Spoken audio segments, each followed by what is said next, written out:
سب سے پہلے آپ کو بتائیں کہ دہشت گرد شریف اللہ کی امریکی عدالت میں پیشی ابتدائی سماعت کے لیے ورجینیا کی عدالت میں پیش کیا گیا ہے۔ کیس کی تفصیلی سماعت پیر کو ہوگی۔ شریف اللہ نے جج سے بات کرنے کے لیے مترجم کی خدمات لیں۔ ڈائریکٹر ایف بی آئی کیش پٹیل کا کہنا ہے کہ ملزم انصاف کا سامنا کرنے کے لیے پہنچ چکا ہے۔ شریف اللہ ان دو ملزمان میں سے ہے جو کابل حملے میں ملوث ہیں۔ ڈائریکٹر ایف بی آئی دہشت گرد کی گرفتاری پر شراکت داروں اور ایجنسی کے اہلکاروں کی مشکور ہیں۔ شریف اللہ کو پاکستان نے گرفتار کر کے امریکہ کے حوالے کیا۔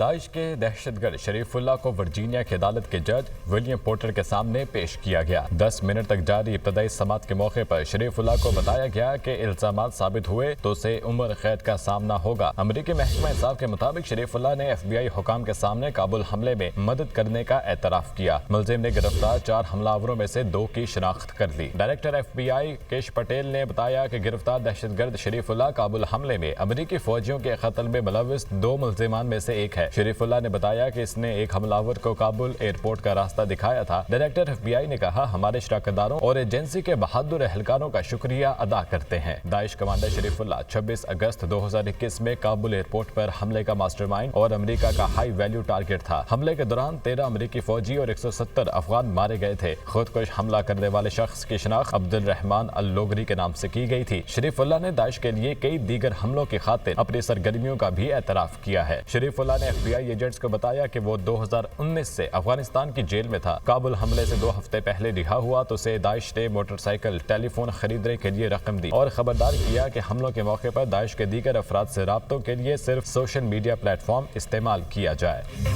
امریکی مشیر قومی سلامتی مائیکل والٹز کا نائب وزیر اعظم اور وزیر خارجہ اسحاق ڈار سے ٹیلی فونک رابطہ ہوا۔ اسحاق ڈار نے مشیر سلامتی کا عہدہ سنبھالنے پر مبارکباد دی۔ مائیکل والٹز نے دہشت گردی کے خلاف کوششوں پر صدر ٹرمپ کی جانب سے پاکستان کا شکریہ ادا کیا۔ تفصیلات اس رپورٹ میں دیکھیے۔ پاک امریکہ تعلقات میں اہم پیش رفت۔ امریکی مشیر قومی سلامتی مائیکل والٹز کا اسحاق ڈار سے ٹیلی فونک رابطہ۔ ترجمان دفتر خارجہ کے مطابق وزیر خارجہ اسحاق ڈار نے انسداد دہشت گردی کے شعبے میں امریکہ کے ساتھ تعاون کے عزم کا اعادہ کیا۔ انہوں نے صدر ٹرمپ کے اس اعلان کا خیر مقدم بھی کیا جس کے تحت افغانستان میں چھوڑے جانے والے امریکی فوجی ساز و سامان کو واپس لایا جائے گا۔ وزیر خارجہ نے امریکہ کے ساتھ اپنے وسیع البنیاد تعلقات استوار کرنے کی خواہش کا اظہار کیا۔ فریقین نے آئی ٹی، توانائی اور معدنیات کے شعبوں میں تعاون بڑھانے پر بھی بات کی۔ دونوں رہنماؤں نے مستقبل میں تجارت، سرمایہ کاری، موسمیاتی تبدیلی اور صحت کے شعبوں پر بات چیت جاری رکھنے کی اہمیت پر بھی اتفاق کیا۔ مطلوب دہشت گرد کی گرفتاری سے پاک امریکہ تعلقات پر مثبت اثر پڑے گا، لیکن اس ایک واقعے کو گیم چینجر نہیں کہا جا سکتا۔ پروگرام دنیا مہر بخاری کے ساتھ میں گفتگو کرتے ہوئے سابق سفیر اور اقوام متحدہ میں مستقل مندوب ملیح لودھی نے کہا ہے، ٹرمپ انتظامیہ کو ابھی بہت سے مسائل کا سامنا ہے۔ ایک واقعے سے یہ تاثر لینا کہ یہ کوئی گیم چینجر ہے، ابھی ایسی کوئی چیز نہیں ہوئی ہے۔ ملیح لودھی صاحبہ، یہ کیا جو گرفتاری ہے یہ پاک امریکہ تعلقات میں نئی جہت پیدا کر سکتی ہے، جس اپرچونٹی کا ذکر ہم ادھر کر رہے ہیں کہ اس کو کیش ان کیا جائے؟ دیکھیے، جیسے میں نے آپ کو کہا کہ اس انسیڈنٹ کو اوور ریڈ نہیں کرنا چاہیے، لیکن اس کا ضرور ایک پازیٹیو امپیکٹ ہوا ہے آن بیٹر ایٹماسفیرکس۔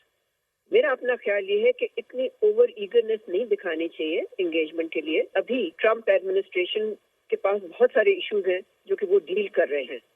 تو ایک انسیڈنٹ سے یہ تاثر لے لینا کہ یہ کوئی گیم چینجر ہے، نہیں، ابھی کوئی ایسی چیز نہیں ہوئی جسے کہ ہم گیم چینجر کہہ سکتے ہیں۔ تو آئی تھنک جو نارمل ڈپلومیٹک انگیجمنٹ ہوتی ہے، ایک کانٹیکٹ ہوئے ہیں ایٹ اے سینئر لیول ہمارے فارن منسٹر اور ان کے نیشنل سیکورٹی ایڈوائزر کے درمیان، آئی تھنک ان کو آپ سسٹین کیجئے۔ لیکن دیکھیں، الٹیمیٹلی جو ان تعلقات پہ جس چیز کا اثر انداز ہوگی وہ ہے پاکستان کی اپنی ڈومیسٹک اسٹرینتھ، اکنامک اسٹرینتھ اور پولیٹیکل اسٹیبلٹی۔ اس کے بغیر میں نہیں سمجھتی کہ ریلیشن شپ جو ہے وہ مانی خیز ہوں گے یا سبسٹینٹیولی امپروو ہوں۔ ترجمان پاک فوج کا کہنا ہے کہ بنو کینٹ پر ہونے والے حملے کو ناکام بنا کر خودکش بمباروں سمیت تمام 16 دہشت گردوں کو ہلاک کیا۔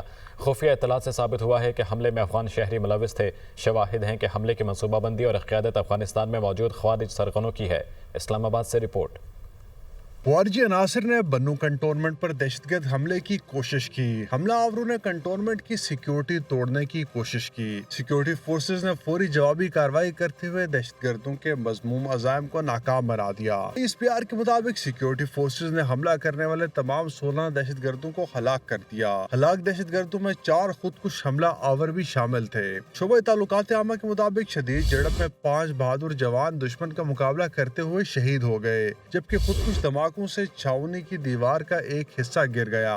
دھماکوں اور فائرنگ سے قریب واقع ایک مسجد اور ایک رہائشی عمارت شدید متاثر ہوئی. مسجد اور عمارت کے متاثر ہونے سے 13 بے گناہ شہری شہید اور 32 زخمی ہو گئے. ISPR کے مطابق خفیہ اطلاعات سے ثابت ہوا ہے کہ حملے میں افغان شہری ملوث تھے. شواہد ہیں حملے کی منصوبہ بندی اور قیادت افغانستان میں موجود خوارج سرگنوں نے کی. پاک فوج کی شعبہ تعلقات عامہ کا کہنا ہے پاکستان توقع کرتا ہے کہ افغان عبوری حکومت اپنی ذمہ داریاں نبھائے گی. توقع ہے افغان حکومت اپنی سرزمین پاکستان کے خلاف استعمال ہونے سے روکے گی. پاکستان سرحد پار سے آنے والے خطرات پر ضروری اقدامات کرنے کا حق محفوظ رکھتا ہے. ترجمان پاک فوج کا کہنا ہے کہ پاکستان کی سیکیورٹی فورسز دہشت گردی کے مکمل خاتمے کے لیے پرعزم ہیں. ہمارے بہادر سپاہیوں اور معصوم شہریوں کی قربانیاں اس عزم کو مزید تقویت دیتی ہیں. ہر قیمت پر اپنی قوم کی حفاظت کے لیے ہمارا عزم مضبوط ہے. سپریم کورٹ میں فوجی عدالتوں میں سویلینس کے ٹرائل کے خلاف اپیلوں پر سماعت. جسٹس امین الدین خان کی سربراہی میں 7 رکنی آئینی بینچ سماعت کر رہا ہے. سپریم کورٹ سے بار ایسوسی ایشن عدالت میں تحریری معروضات جمع کرا دیں. تفصیلات لیں گے حسیب ملک سے. حسیب، سماعت کا احوال بتائیے گا. جی بالکل، آج جو ہے یہ فوجی عدالتوں میں سویلینس کے ٹرائل کے فیصلے کے خلاف اپیلیں ہیں، جس کے اوپر 7 رکنی آئینی بینچ سماعت کر رہا ہے. اس وقت لاہور بار کے جو وکیل ہیں حامد خان، ان کی جانب سے دلائل کا سلسلہ جاری ہے. سماعت کے آغاز کے حوالے سے بات کی جائے تو سماعت کے آغاز پر سپریم کورٹ بار ایسوسی ایشن کی جانب سے تحریری طور پہ معروضات جو ہیں وہ عدالت میں جمع کروائی گئی ہیں، اور ان معروضات میں یہ کہا گیا ہے کہ سویلینس کا ملٹری کورٹ میں ٹرائل نہیں ہو سکتا. لیکن اس کے ساتھ ساتھ ان کی جانب سے یہ بھی معروضات میں، تحریری معروضات میں کہا گیا ہے کہ جو آرمی ایکٹ کی جو شقیں ہیں ان کو جو ہے وہ کالعدم قرار نہیں دیا جا سکتا، کیونکہ جو آرمی ایکٹ کی جو شقیں ہیں ان کو مختلف فیصلوں کے اندر عدالت جو ہے وہ درست قرار دے چکی ہے. جس کے بعد یہ تحریری معروضات جمع کروانے کے بعد جو ہے لاہور بار کے وکیل جو تھے حامد خان، ان کی جانب سے دلائل کا آغاز کیا گیا، اور ان کی جانب سے عمر عطا بندیال سابق چیف جسٹس ان کے دور کا حوالہ دیا گیا، اور یہ بھی ساتھ میں کہا گیا کہ بانی PTI جو تھے انہیں اسلام آباد ہائی کورٹ سے گرفتار کیا گیا. ان کی جانب سے درخواستیں دائر کی گئی تھیں جنہیں نمبر تک الاٹ نہیں کیا گیا، جس کے اوپر جسٹس جمال خان مندوخیل کی جانب سے یہ ریمارکس دیے گئے کہ آپ جو ہے مرکزی سوال کی طرف آئیں اور یہ بتائیں کہ کیا سویلینس کا ملٹری کورٹس کے اندر ٹرائل ہو سکتا ہے یا نہیں ہو سکتا. جس کے بعد جو ہے حامد خان کی جانب سے یہ موقف اختیار کیا گیا کہ بالکل اس بات کے اوپر بھی آؤں گا، میں اس پوائنٹ کے اوپر بھی جواب دوں گا عدالت کو، لیکن اس سے پہلے جو ہے وہ دیگر حوالہ جات جو ہیں وہ دینا چاہتے تھے، جس کے بعد ان کی جانب سے اس وقت بھی دلائل کا جو سلسلہ ہے وہ جاری ہے. جی ٹھیک ہے، بہت شکریہ حسیب. بانی PTI سے اڈیالہ جیل میں آج اہم رہنماؤں کی ملاقات متوقع ہے. PTI کی سیاسی کمیٹی کے اراکین اور اتحادی جماعتوں کے سربراہان ملاقات کے لیے آئیں گے. احمد بھٹی ہمارے ساتھ موجود ہیں. احمد، کون سی اہم ملاقاتیں جو ہونے جا رہی ہیں؟ جی بالکل، آج اڈیالہ جیل میں فرینڈز میٹنگ ڈے ہے اور بانی PTI سے ان کے دوستوں کی ملاقات کا دن ہے. اس حوالے سے ایک فہرست دی گئی ہے اڈیالہ جیل انتظامیہ کو کہ یہ افراد ملاقات کرنا چاہتے ہیں. ان میں ملاقات کے لیے آنے والوں پنجاب اور KP کے پارٹی کے قیادت بھی شامل ہے، جبکہ اتحادی جماعتوں کے سربراہان بھی اس ملاقات میں شامل ہوں گے. ان میں علامہ ناصر عباس، صاحبزادہ حامد رضا، عمر ایوب کا نام شامل ہے، جبکہ اسد کیسر، اعظم سواتی، حسن یوسف زئی بھی اس ملاقات کے لیے آئیں گے. KPK سے جنید اکبر اور پنجاب سے ملک احمد بچڑ بھی ملاقات کے لیے آئیں گے. بانی PTI سے موجودہ ملکی صورتحال اور اپوزیشن حساب کے حوالے سے بات چیت ہوگی. KPK اور پنجاب میں تنظیم سازی اور عید کے بعد متوقع تحریک کے حوالے سے بھی بات چیت ہوگی.